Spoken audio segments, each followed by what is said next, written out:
So I recently made some ricotta with some leftover milk that I had. So I decided to make a pizza calzone.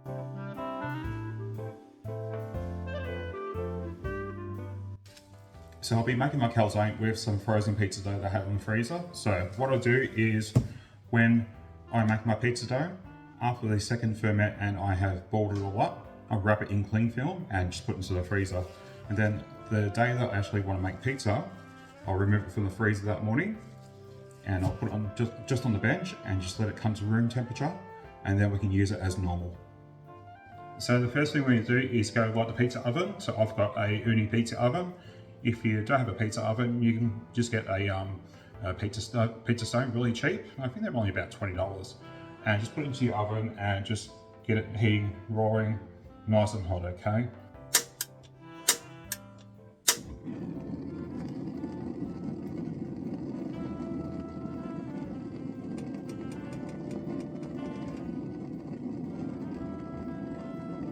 So as you can see here, I've just got some normal ham here. As I said, I usually use salami, but I don't have any salami at the moment. Got some basil, got some Parmesan, and then I've got my ricotta here. And I'm just gonna just juice it up just a little bit. So I'm just gonna put that into a bowl. This is the ricotta I just made earlier.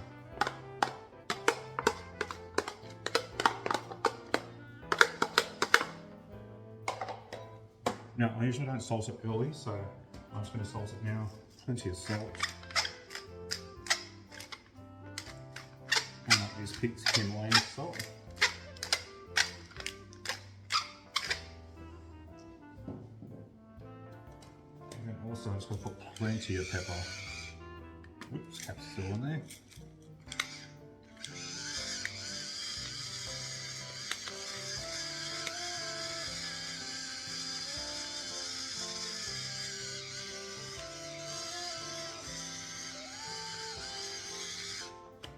That's nice. And I'm just going to give that a quick stir. Okay, so that's ready to go, and now we're going to make the pizza dough. So I've just got some fine salami here, which is this one right here, and I'm just going to pour it onto the bench, like so. And I'm just going to unwrap my dough very carefully onto the board. And then you just want to flip it over a few times, get it covered in that semolina so it does not stick anymore. At the same time, we just want to keep that round shape still, because that'll just make it a lot easier later on. Now, I'm not a professional pizza person as it goes, stretching dough, so don't, use my video for guides on how to properly do a pizza dough. So all we're going to do is just stretch it right out. You don't have to worry about having a lip or anything on the edge, because we're going to seal it at the seams anyway, so it's going to need to be pretty thin anyway. And you just want to make sure when you're moving it around, it's not sticking anywhere, because that would mean you might need a bit more semolina on there. That's pretty good at the moment. Alright. So the first thing I'm going to do is grab our ricotta, and we're going to put it on half of the calzone.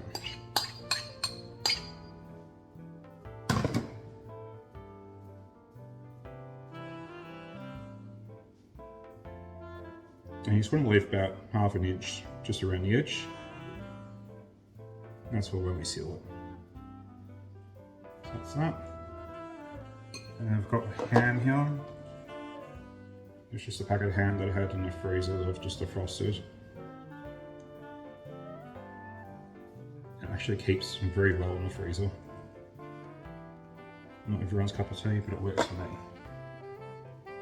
So that. And then we've got some basil. I'm just going to put some basil on it. So I have it there. Why not? And then I've got some Parmesan here. We're just going to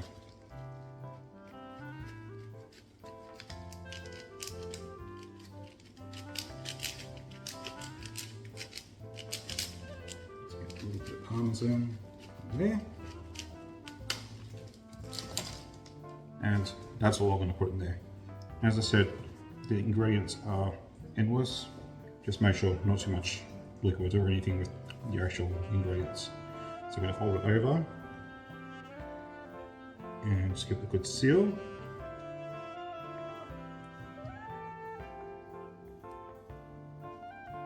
Right. So now I'm going to grab our pizza peel. So I like using my wooden one. I've got a steel one as well, but I'm not a huge fan of it. And we're going to transfer this onto the peel. So I'm just going to put a little bit of semolina on here. That'll just stop it from sticking.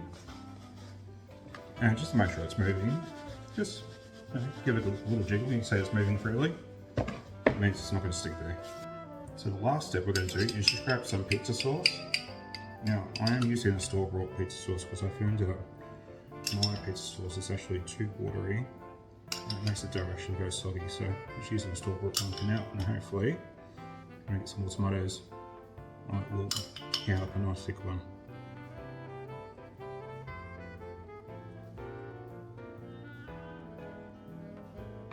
Trying to get on the sides or else it could stick. That is that. So I've got a knife and just a couple holes in it. And I'll just stop it for when it's steaming. Alright, still moving, so we're ready for the pizza oven. Now I'm going to turn the gas down. If it was a home oven, I'll just leave it on high still. And in a single swift motion, we're going to launch it.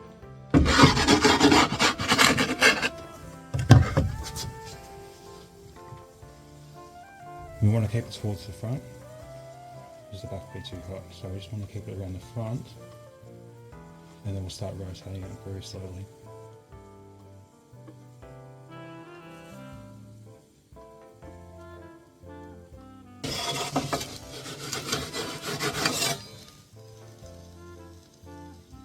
Alright, now I'm going to do the second turn. Just want to keep it constantly, just keep it turning a little bit, especially once you're on the sides there.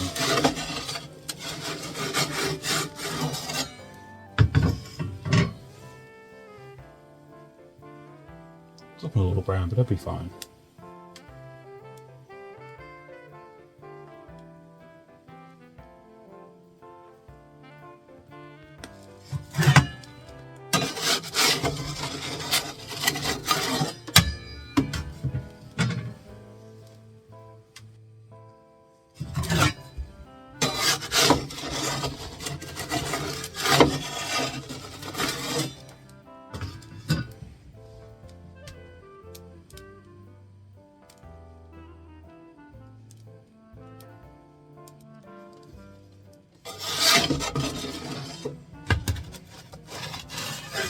That's it. Nice and easy. So let's cut into what this how it went. I've got one of these long cutters that makes it a lot easier. This just goes straight through it in one motion. Again. Nice and easy. Now it did get a little browner than usual, but that looks pretty bloody good. Well, just enjoy.